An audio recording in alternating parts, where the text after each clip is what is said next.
Good evening, and welcome to another exciting adventure of Sherlock Holmes, tonight on Mystery. I'm Vincent Bright.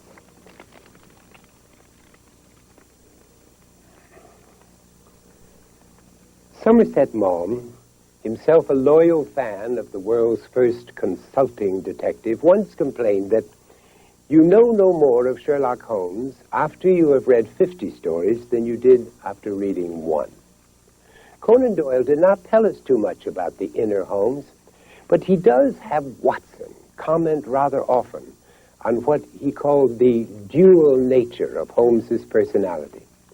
When Holmes was not involved in an adventure, Watson tells us he would lie upon the sofa for days on end, hardly uttering a word or moving a muscle from morning to night.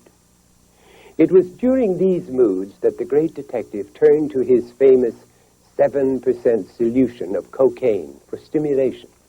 Then, as a reaction to the drug, he would be consumed by an even blacker depression, from which he could only be rescued by a new case.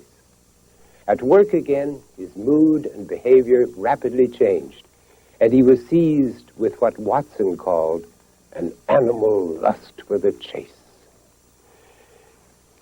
This dual nature of his has been a clear indication to many Holmes scholars that the man was a mild manic depressive, though that term was not in general use in the late 1880s. In fact, the whole range of mental disorders was just beginning to be closely examined by psychiatric pioneers. Like the young doctor in tonight's episode, The Adventure of the Resident Patient.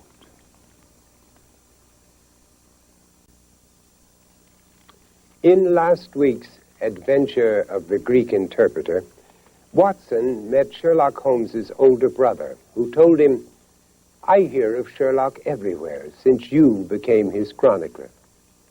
Well, Holmes admitted that a chronicler is always of use, but he had mixed feelings about Watson's competence in recording his adventures.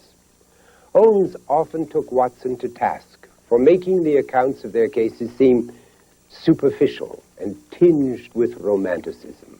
Detection is, or ought to be, an exact science and should be treated in the same cold and unemotional manner, he declared. He accused Watson of pandering to public taste instead of confining himself rigidly to facts and figures, and of telling a story backwards. Perhaps Holmes was being excessively harsh when he blamed the doctor for degrading, as he said, what should have been a course of lectures into a series of tales. Watson could take only so much of this from Holmes, and finally told his friend to write his own narratives, which many years later he in fact did. But happily for us all, Watson was there most of the time to take Holmes's clinical cases of detection and, well, to romanticize them. In so doing, he produced one of the most immortal series of tales in all literature. Next week, Sherlock Holmes takes on a seemingly impossible case in The Adventure of the Norwood Builder. Now, let's hope that Holmes is satisfied with the title of that story and doesn't try to influence Watson into changing it. Until then, for Mystery, I'm Vincent Price. Good night.